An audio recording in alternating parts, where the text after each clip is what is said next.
Estás escuchando Café con Luber, con la conducción de María José Lubertino.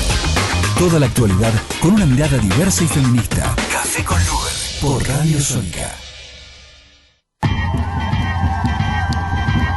Los barrios, periferias, colonias y poblas somos varias las que ya no se conforman.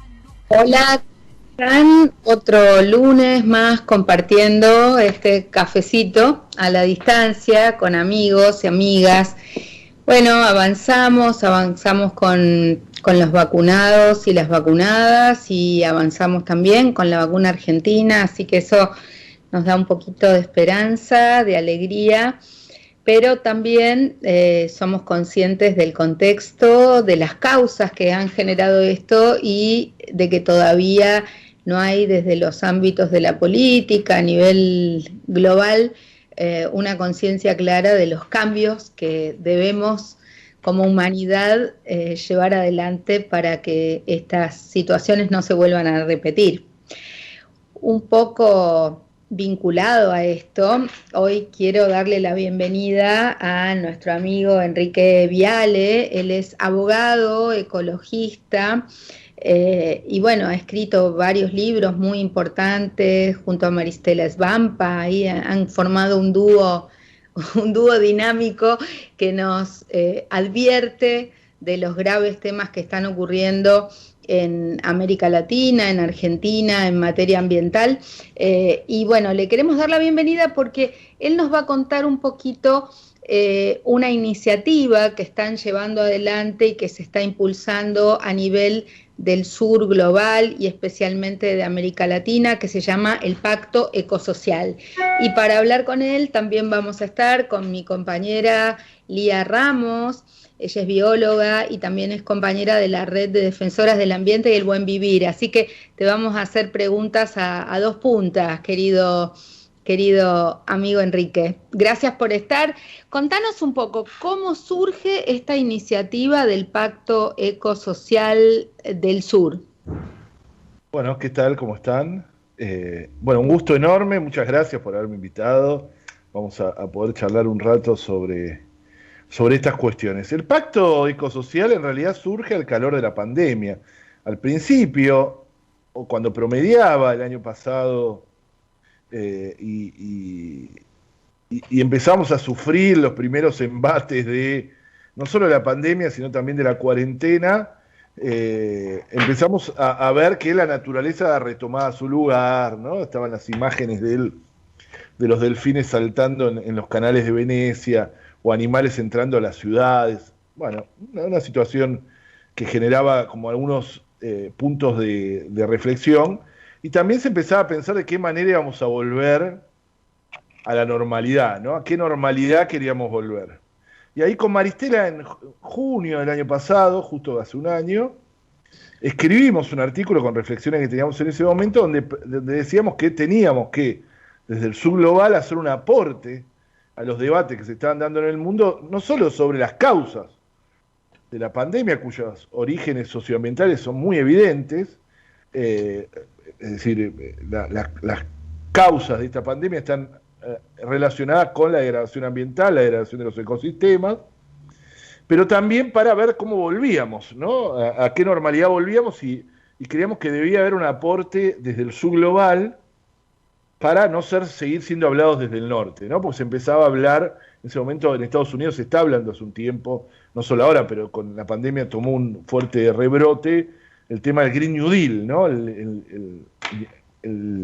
El nuevo acuerdo verde sería, o una especie, algo así, que sería, que lo planteaba, entre otros, Alexandria Ocasio-Cortez, y algunas de las cosas se fueron hablando en la campaña electoral del año pasado. Incluso en Europa se hablaba del Green Recovery o la recuperación verde, pero desde el subglobal no teníamos nada, ¿no? Y lo peor que podía pasar es que, insisto, que seamos como hablados desde el norte y terminamos que nuestros territorios terminen financiando la transición ecológica del norte. Y creíamos que había que juntar de alguna manera justicia social con justicia ecológica, y el Pacto Ecosocial del Sur va por ese lado, ¿no? Es una propuesta desde el subglobal para unir las problemáticas sociales con las problemáticas socioambiental, o sea, soluciones o intento de soluciones para ello, ¿no? Y en ese sentido, lejos está de ser el pacto social, que después terminó siendo impulsado por muchos referentes, organizaciones, etcétera, de América del Sur, en Ecuador, en Colombia, en Chile, en distintas partes, incluso también, obviamente, en nuestro país. Se terminó como retroalimentando, quedó como Pacto Ecosocial del Sur, que está en la página, que lo pueden ver, pero lejos está de ser una propuesta verde, nada más, o ambiental, sino que arranca incluso con justicia, no solo justicia social, justicia ecológica, sino también justicia de género, justicia racial, etcétera. Y el primer punto que planteamos del Pacto Ecosocial es la necesidad de confrontar con el lugar más desigual del planeta, que es el América Latina, ¿no? El lugar con los súper ricos y los súper pobres. Ustedes saben que durante la pandemia, hasta hoy, los súper ricos de la región aumentaron su fortuna en casi 50.000 millones de dólares. 50.000 millones de dólares. Y en el mismo periodo cayeron en la pobreza en la región 50 millones de personas. Es decir, que se generó una situación de agudizamiento absoluto de las desigualdades en América Latina. Y por eso el primer punto habla de la necesidad de algo que vos, María José, conocés muy bien, que es la necesidad de reflotar la idea y implementarla de un ingreso universal ciudadano, ¿no? Algo que viene con una larga data de luchas, etcétera, una renta básica, como quieran llamarla, que además en ese momento, a mediados del año pasado, también, porque la pandemia no solo castigó económicamente a Argentina, sino a todo el mundo, ¿no? Sí. Vamos a hacerte así preguntas a dos voces con Lía, pero fundamentalmente yo lo que te quiero preguntar antes que nada, tengo varias preguntas. Bueno, ¿cuántas organizaciones ahora lo están impulsando? ¿Cómo va a avanzar eso y cómo se concreta en incidencia en los estados y en políticas públicas? Pero quiero hacerte una pregunta previa y es esta. En la medida en que los dos principales problemas ambientales del mundo a nivel global son cambio climático y pérdida de biodiversidad, ¿qué responsabilidad proporcionalmente relativa le atribuyen ustedes al norte y al sur? Y además, en todos estos acuerdos internacionales se han creado fondos llamados fondos verdes, fondos que tienen que ver con, de alguna manera, compensar esas desigualdades de que el que genera lo paga. ¿Hasta qué punto esos mecanismos no están legitimando que se siga contaminando, que se siga depredando? Esas es una catarata de preguntas, pero a ver si podés ordenar un poco y respondernos algunas en relación a este pacto, ¿no? Sí, claro. Bueno, el Pacto Ecosocial del Sur.com, lo pueden buscar, ahí van a ver las decenas de organizaciones de toda América Latina. En realidad hay como centenares de firmas, pero bueno, son decenas las organizaciones que lo están apoyando, en distintas partes, con mayor fuerza en algunas regiones. En Ecuador salió muy fuerte, en Colombia también, incluso más que en Argentina. En Argentina siempre todo esto es mucho más complejo, ¿no? Sobre todo, bueno, a partir de un cambio de gobierno, etcétera, que hubo en el medio. Pero más allá de eso, digo, eso lo pueden buscar en Pacto Ecosocial del Sur. Sí quiero terminar de que el primer punto es ese, el segundo punto también tiene que ver con las desigualdades, que tiene que ver con la deuda ecológica, y ahí quiero entrar en el punto que me hiciste una pregunta recién. Solo 100 empresas son responsables del 70% de los gases de efecto invernadero.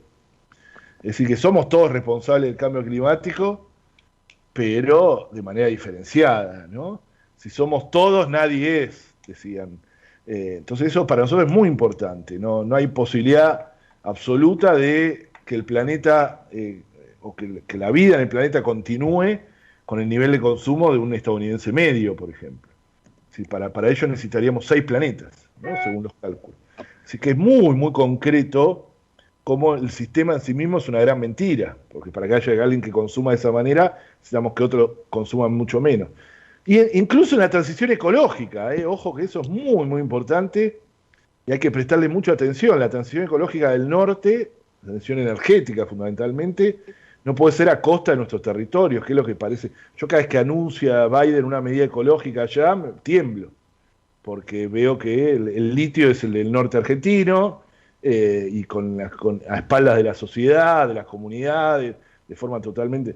Si no podemos permitir que sacrificar nuestro norte para que cada estadounidense tenga su Tesla, su automóvil Tesla, ¿no? Propio, o sea, hay que cuestionar la cultura del automóvil particular.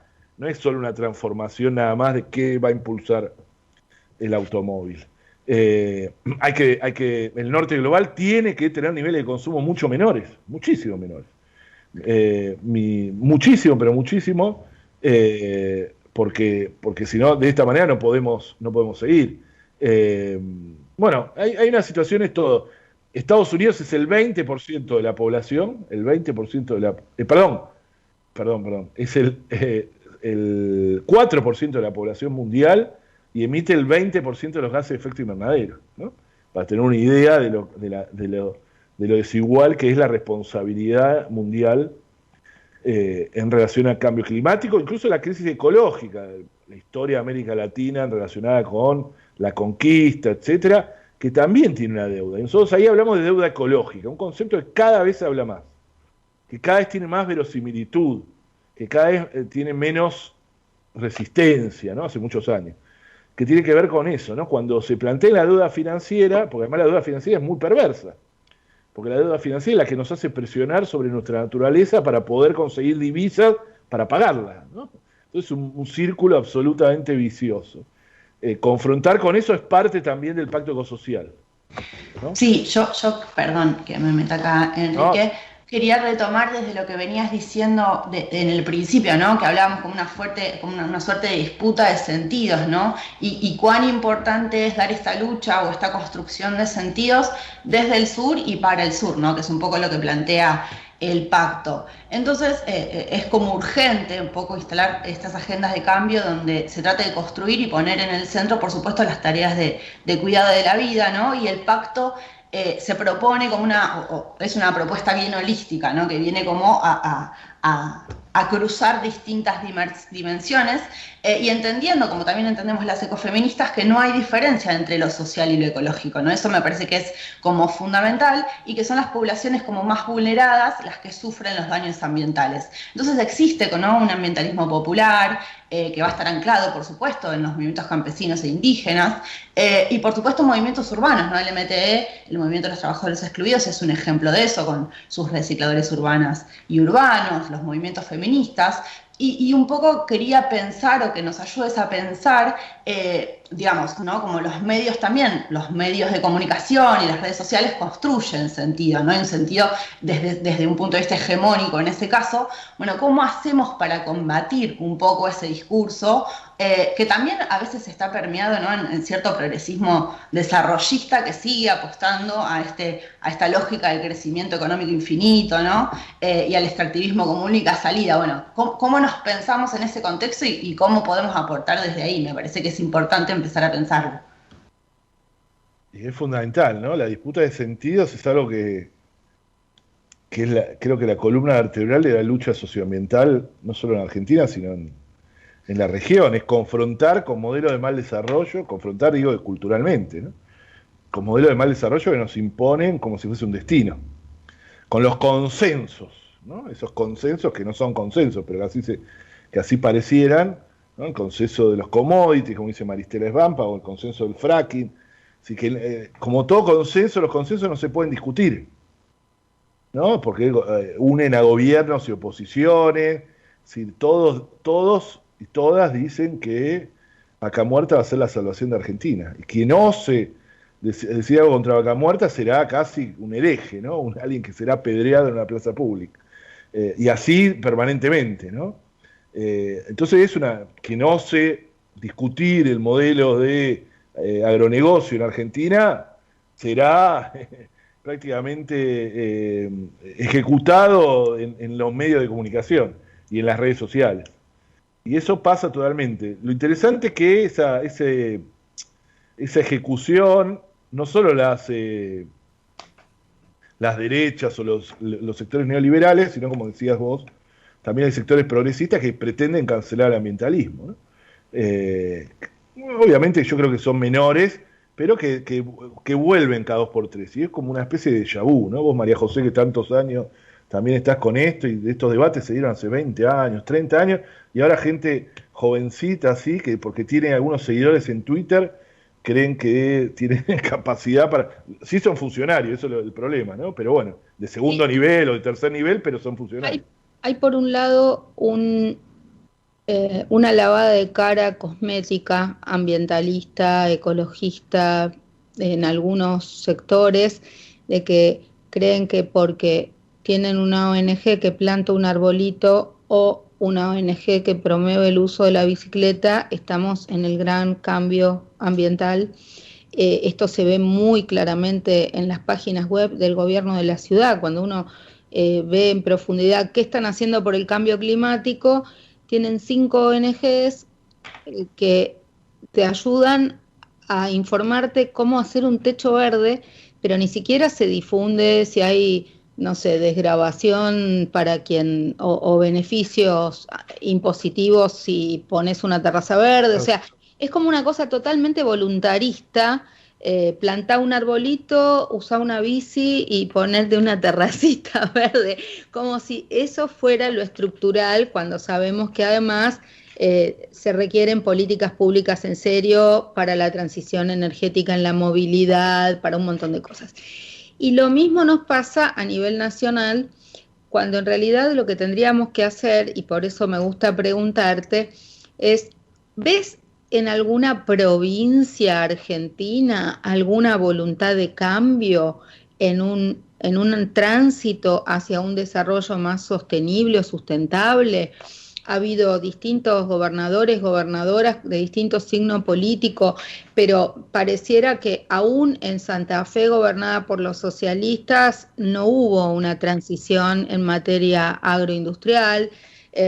En Río Negro, gobernada, no sé, por la progresía, tampoco lo hubo. No parece que hubiera ninguna fuerza política alternativa en ningún territorio que pudiera salir del modelo de mal desarrollo, para decirlo simplemente.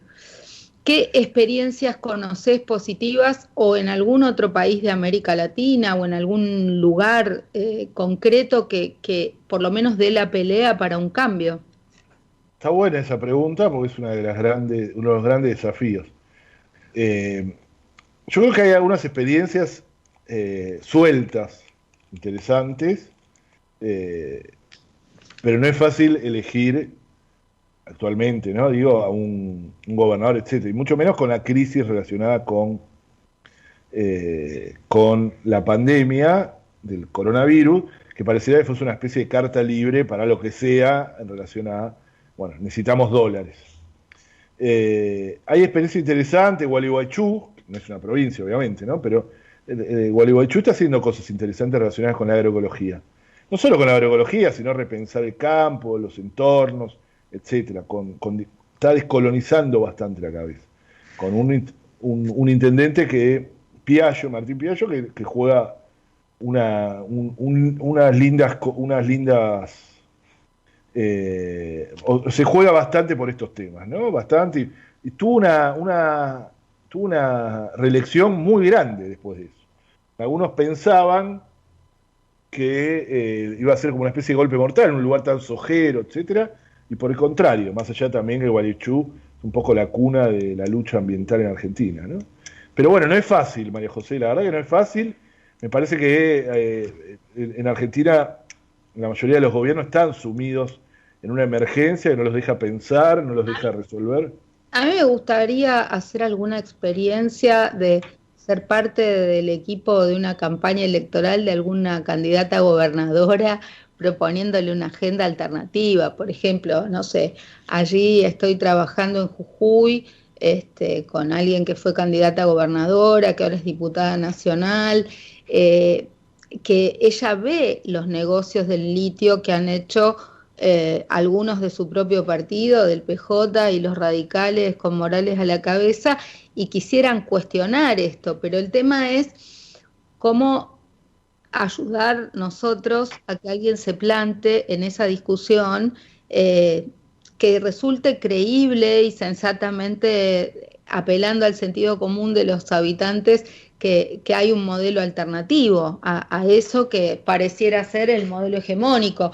Lo mismo pienso, no sé, si hubiera que confrontar en Chubut o en Mendoza con el establishment que hoy va por la minería, me parece que debe haber gente joven que piensa diferente, que tendríamos que estar pensando. ¿Por qué te hablo esta cosa? Porque me parece que estas batallas también son más fuertes dándolas desagregadas en los territorios que pensando en todo un plan nacional. No sé, me parece que alguien con un territorio a cargo puede hacer una diferencia. Me parece que es difícil que convenzamos a las políticas nacionales de revertir tan rápidamente, no sé. Sí. En Neuquén me veo complicada, pero... No, sí, Neuquén, bueno, San Juan también, ahí hay lugares que son complejos. A ver, yo creo que la cuestión ambiental está ganando no solo masa crítica, ¿no? Y sobre todo en el último tiempo, a partir de la irrupción de los y las jóvenes. Así en masa, digo. Siempre hubo jóvenes en el ambientalismo, digo, pero a partir de, creo que Greta Thunberg genera un movimiento global que tiene su efecto incluso en nuestro país, ¿no? Con jóvenes muy jóvenes, 18, 19 años, que la política los tuvo, no, son interesantes, pero la política los tuvo, pero nunca en el movimiento ambientalista sí. El movimiento ambientalista tiene que aprender mucho también del movimiento de mujeres, muchísimo. Digo, sobre todo esa vuelta de tuerca que da cuando consiguieron marchas de 3 millones de personas, 4 millones, etcétera, esa vueltita hay que aprenderla, pero tiene que ser un movimiento de masa. Y yo creo que los grandes partidos políticos tienen que entender que sin el ambientalismo ya no es lo mismo que antes. Y hay dos casos muy concretos. Uno es el caso de Mendoza, donde hubo un acuerdo de cúpulas entre los dos grandes partidos políticos, muy grande, o sea, muy poderoso, o sea, un acuerdo que llegaba supuestamente el 90 y pico % de la oferta electoral. O sea, que pareciera que si alguien acuerda así, ya está. Y la gente salió a las calles, o sea, salieron sus votantes a las calles a decirle que no. Mendoza, acuérdense, fines del 2019,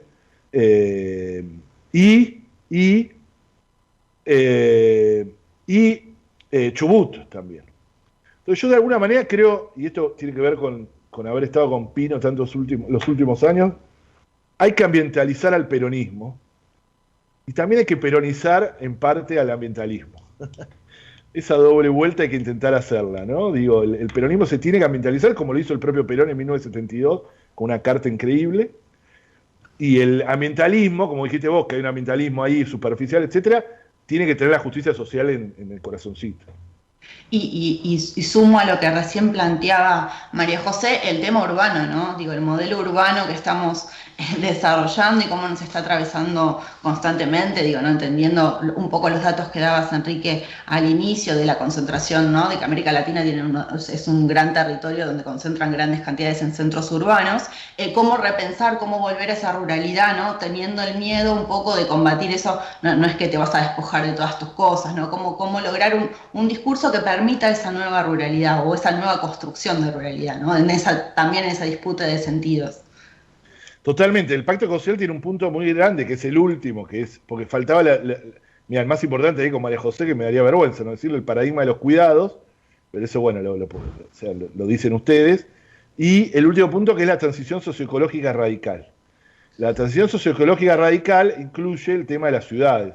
Con la pandemia nos dimos cuenta que, o sea, terminamos de evidenciar que vivir en las grandes ciudades es invivible, valga el juego de palabras, ¿no?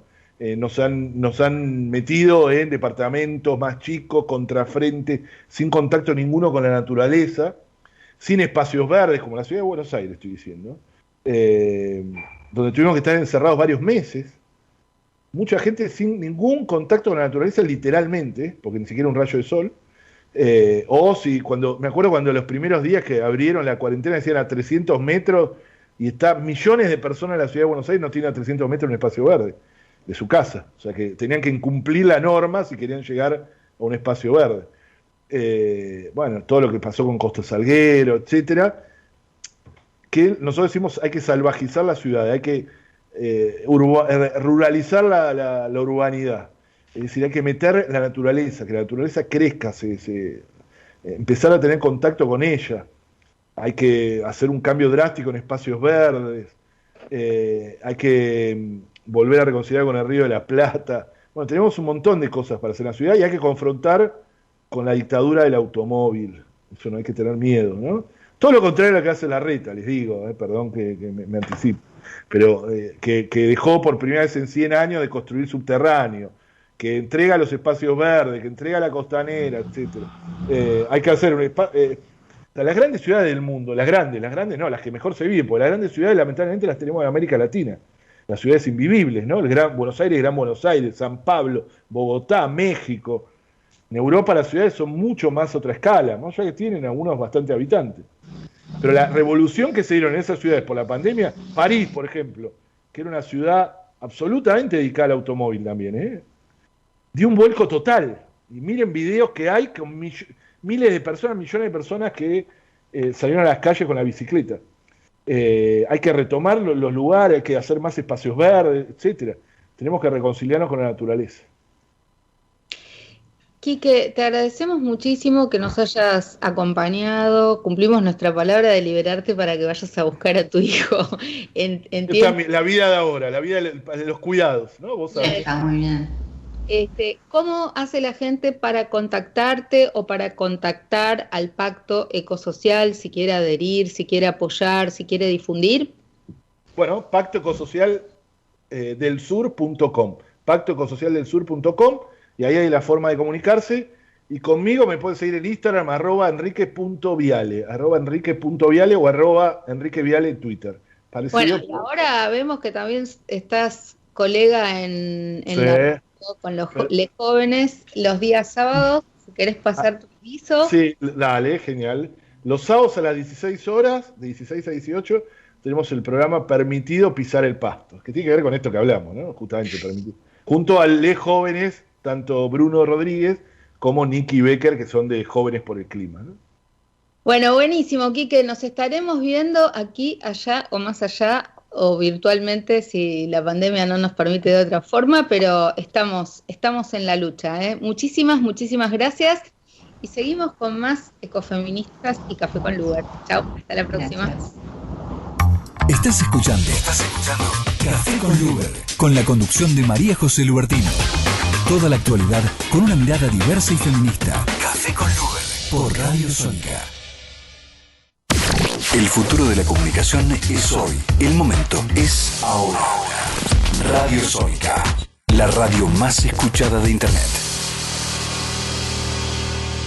Arriba Cabrales, Café Cabrales, significa buen café.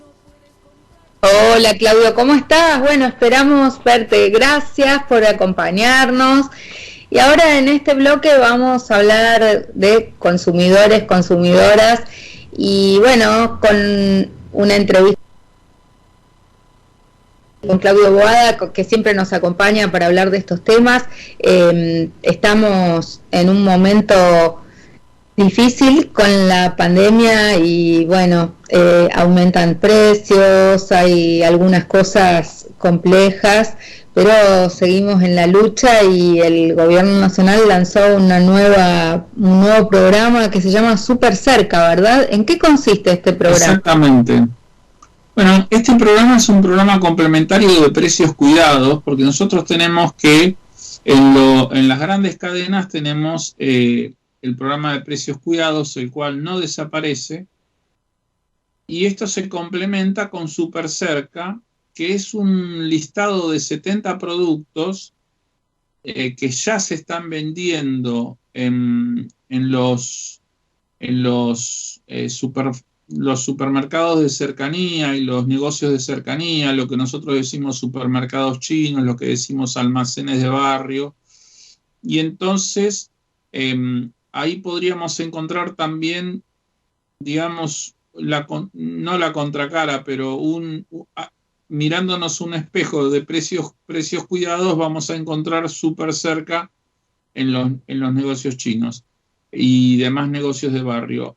Desaparece el programa Precios Máximos, que eran precios congelados al 3 de marzo del año pasado, más solo ciertos aumentos que se habían dado, y este es otra forma de acuerdo de precios. No es una imposición de precios por parte del Estado, sino un acuerdo entre grandes productores, grandes empresas y el gobierno.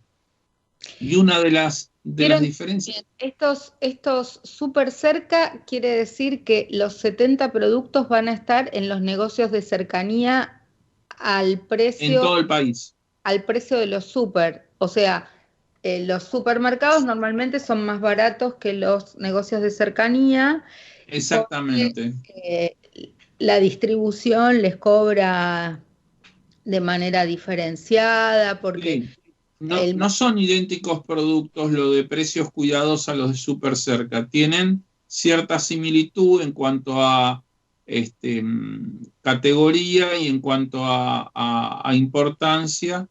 La ventaja que tiene súper cerca, o que va a tener, que es una de las primeras veces, es que viene impreso en el packaging, en el envase, viene impreso, ya hay un logo que se diseñó de un buen tamaño, viene impreso el precio y es impreso. Entonces, ese es el precio máximo. Tenemos algunas experiencias no muy buenas de precios impresos, porque generalmente las grandes empresas ponían un precio, pero le ponían precio sugerido.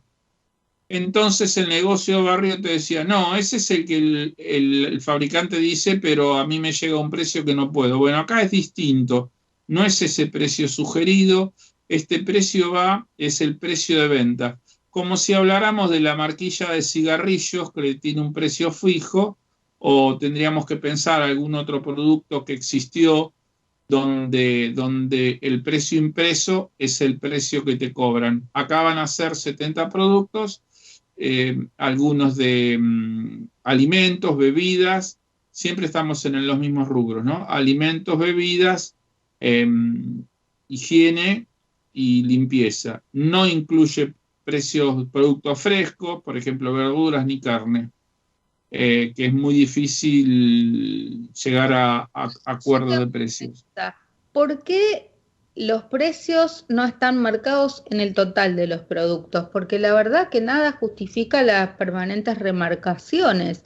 Si el precio se establece en un momento determinado, se distribuye y lo compraron a ese precio, ¿por qué permitir las remarcaciones? Que no todos los productos tengan el precio ya marcado, por lo menos en este tipo de productos, ¿no? Sí. La libertad de mercado que tanto impulsan las grandes corporaciones, ¿no? Son los que le facilita esto y ponen la defensa en la libertad de fijar el precio. Lo que pasa que nosotros... porque si se puede hacer con 70, ¿por qué no se puede hacer con todos? Se tendría que poder hacer con todos, claramente. Digo que la carne y la verdura puede ser algo que día a día te traen fresco, puede haber un cambio, pero azúcar, harina, arroz, lo que... Exactamente. Qué sé yo, el aceite. Lo que pasa que si nosotros pensamos en el precio, tenemos la fantasía de que es los costos más una ganancia razonable la que fija el precio. Y para el productor y el vendedor, el precio es pura especulación. Por eso las fluctuaciones de los precios, porque especulan a decir, bueno, ¿cuánto le puedo cobrar? No cuánto vale el producto, sino cuánto le puedo cobrar, hasta dónde le tiro la soga para ver cuánto le puedo cobrar. Vos fijate, el otro día estábamos charlando con un grupo de amigos y amigas, y charlábamos de las alitas de pollo, que en Argentina, si vos vas a comprar pollo, la gente, digamos, hay un River y Boca, que es la pechuga o muslo y pata, ¿no? Pero la alita o la carcasa, nadie la quiere, pero en ciertos países centrales de Europa, el muslo y la pata vale lo que acá valen las alitas, y las salitas cuestan como acá la pata y el muslo. El otro día justamente en Twitter puse un folleto de un supermercado de Hungría. ¿Y cuál es? ¿Por qué la diferencia? Y porque hay distinta costumbre culinaria de comidas y las salitas, yo que tengo parientes que provienen de raíz húngara, digamos, sé todo lo que usan las salitas, cómo lo valoran como alimento, igual que los menudos de pollo. Y entonces en esos países cuestan un montón de dinero y la pata y el pollo no es casi usado en sus comidas, la pata y el muslo. Eso te muestra que el precio es una de las razones más que te muestran que el precio es especulación. Es especulación lo que te gusta y cuánto vas a pagar por un producto que vos estás deseando. Escúchame, y vos si tuvieras que sugerir, ¿te parece que estos precios van a hacer que tengamos acceso a productos más baratos en el almacén o en el chino o sigue siendo el supermercado más barato que el almacén? Y hay de los dos casos, hay una gran dispersión de precios, entonces es muy difícil decir en qué lugar. Primero, no hay un lugar que tenga todo más barato, sino que encontramos cosas más baratas en uno y cosas más baratas en la otra. Yo lo que digo que sí, lo que hace falta es profundizar los controles, y en este sentido creo que los controles de la Secretaría de Comercio, porque la misma infraestructura del Estado no alcanza, entonces por la cantidad de lugares de compra-venta de productos que hay y todo, y entonces tendría que coordinarse y colaborar con el público en general, con los consumidores en general y con las asociaciones de consumidores para este control que podemos hacer las asociaciones y los consumidores, porque estamos comprando en todos los puntos, así como pasó cuando se largó el programa de precios cuidados allá por 2014 o 2015, donde había mucha intervención de la gente, muchos posteos en las redes, muchas comunicaciones y uso de los números de la Secretaría de Comercio, que sirvió para ampliar ese control y darle más fuerza. Me parece que en este momento también necesitaríamos hacer esa aplicación de toda esta capacidad de fiscalización, porque no quiero usar la palabra fiscalización porque implica el uso del poder de policía, pero sí de los ojos del consumidor. Monitoreo. Sí, monitoreo ciudadano. Escúchame, esto te iba a decir. Hay también venta digital en los supermercados, con lo cual también podés estar viendo los precios que ponen en digital. ¿La venta digital es más barata que el supermercado presencial? ¿Tienen ustedes alguna estadística de esto o no? Después te cobran carísimo la distribución, es carísimo el reparto. El envío y la entrega a domicilio es carísima, y lo que nosotros hemos hecho pocos relevamientos, pero los relevamientos que hemos hecho, en general los precios son un poco más elevados, cuando uno pensaría que tendría que ser más barato. Que tendrían que ser más baratos. Porque hay menos uso de espacio, una logística distinta. Pero igualmente está mal organizado. Por ejemplo, cuando yo pensé que en pandemia iban a tener una logística donde tu supermercado, la sucursal más próxima te provee, pero están viniendo de una sucursal súper lejana y claro, además con un dispendio de papel, de bolsas, vienen con 800 bolsas, 900, o sea, es lo antiecológico la distribución. Sí. Y en general el supermercado que recibe el pedido, la sucursal de la cadena, pone una persona con un changuito a recorrer el supermercado a juntar los productos, o a veces no, pero muchas veces sí. Hubo en cierto momento algunos supermercados que eran solamente venta digital y que no tenían local a la calle, sino que tenían un galpón, no me acuerdo el nombre, no está más en plaza. Organizado y es caro. Exactamente, sí. Bueno, el otro tema que queríamos tratar con vos es el de las estafas en Internet, que esta semana estuvo a la orden del día y hubo varios casos de estafas online, tanto con, viste, hay estafas con las aplicaciones del código QR, estafas que tienen que ver con transferencias bancarias y las aplicaciones que pagás vía tal sistema y tal otro. ¿Nos contás un poquito qué está pasando con esto?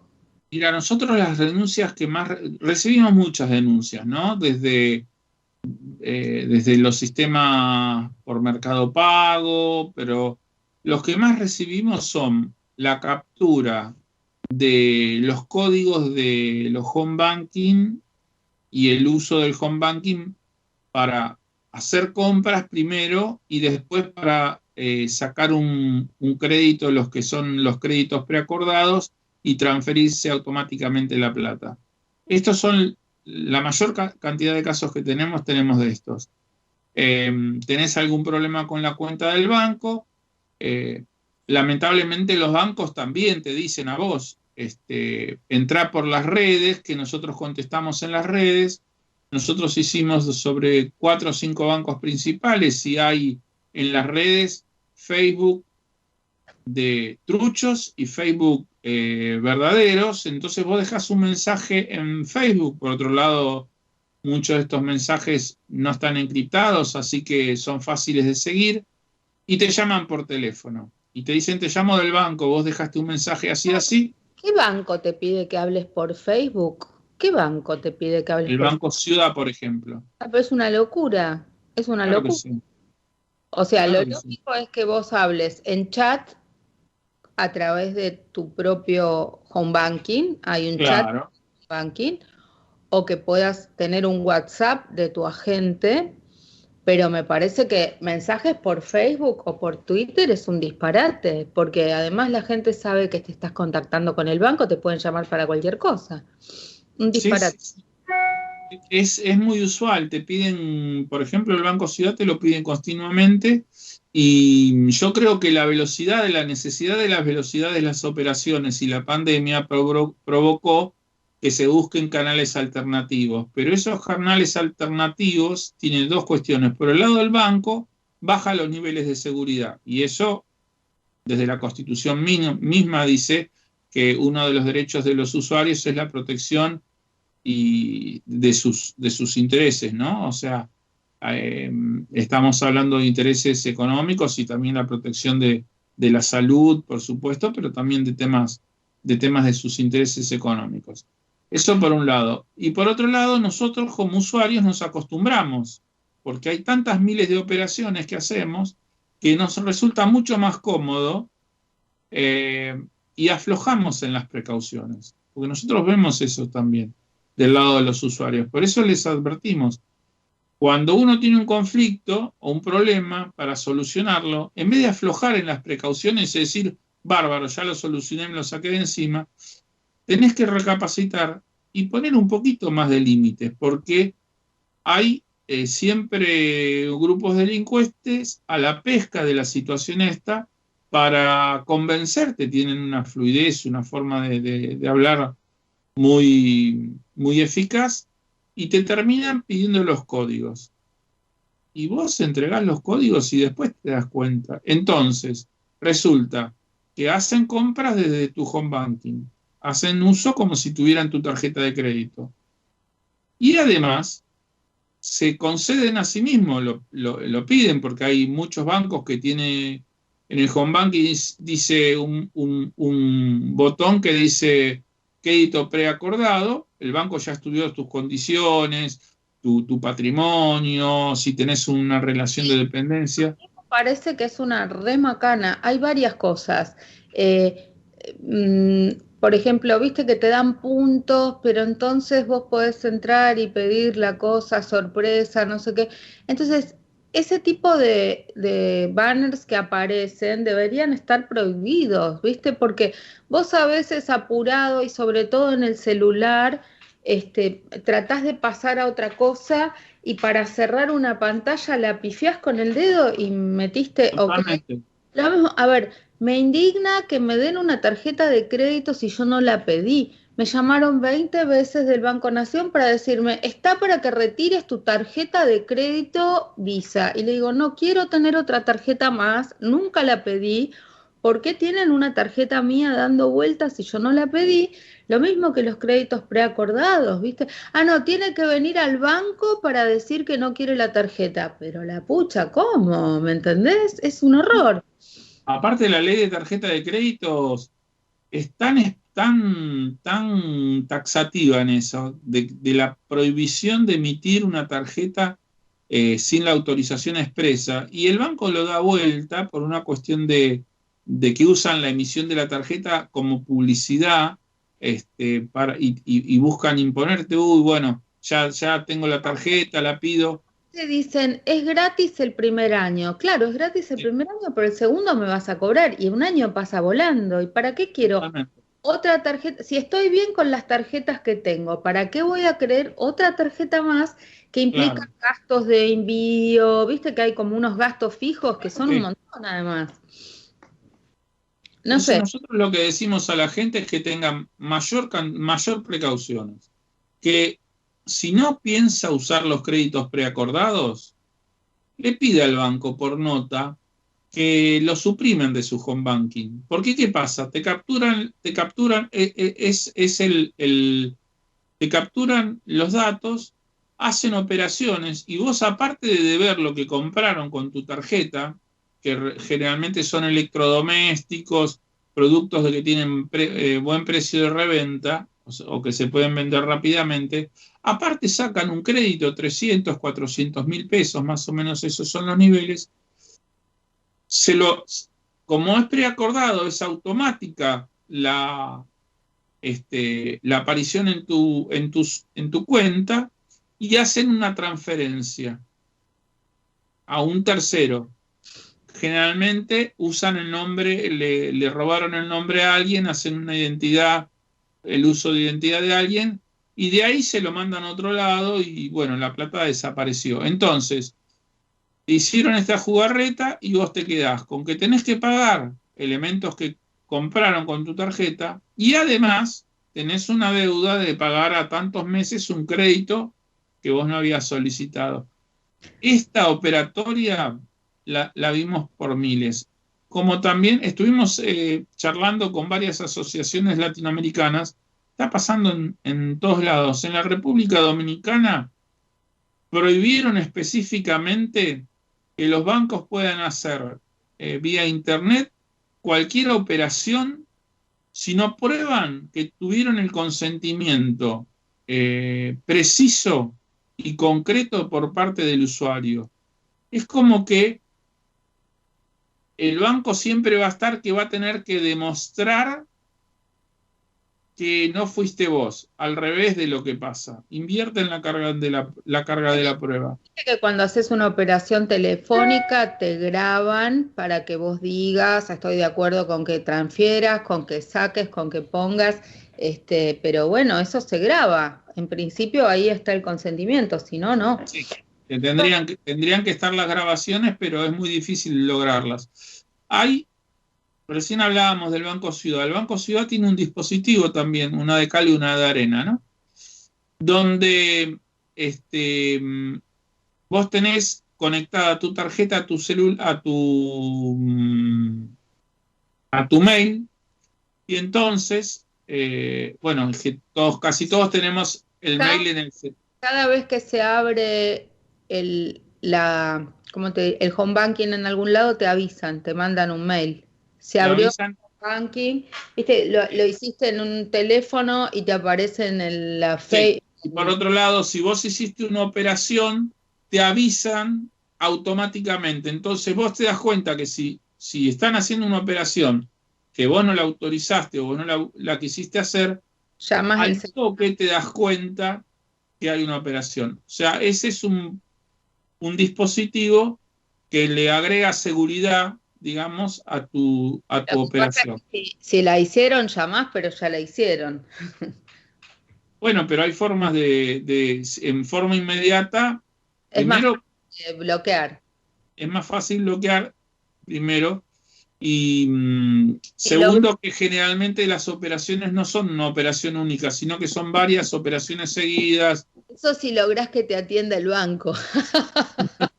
Sí, ese es otro tema, ¿no? Porque es muy complejo en este momento que un banco te atienda, sí. Cuando llamás a la tarjeta Visa del Banco Ciudad, no atiende nunca. Si llamás a la Visa del Santander, atiende. Es como re raro, pero bueno.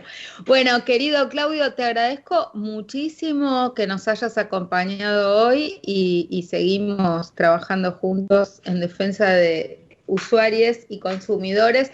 Esperamos, bueno, tenerte más seguido por acá, así seguimos con todos los temas que están ocurriendo en este contexto de pandemia, que también estamos todos un poco más sensibles a todas las macanas que nos pasan y bueno, y vamos a seguir el tema de los precios. Están ahí forcejeando varias de las empresas, las de salud para levantar los precios, las de los colegios. Exactamente. Bueno, las empresas de medicina prepaga anunciaron que mañana van a empezar acciones judiciales porque no le autorizaron subir los precios de la medicina, ¿no? Así que bueno, estamos a los tirones.